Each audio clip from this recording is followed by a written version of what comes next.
questions or sentences. This is where you're going to glue all the questions, and on this side is where you're going to glue all the sentences. If you're having trouble reading them, listen to the rest of this video. Remember, boys and girls, you can always pause it while you work and push play to continue. Statement 1 says, we should be kind to pets. Number 2 says, a dog is a great pet. Number 3 says, who can help stray pets?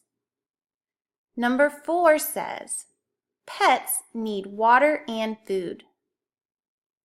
Number 5 says, what does a pet need? Number 6 says, can you donate pet food? Number 7 says, do you have a pet?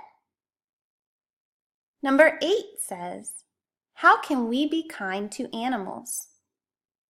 And number 9 says, I love my pets. Make sure you cut each one out and glue it under either a question or a sentence. Good luck!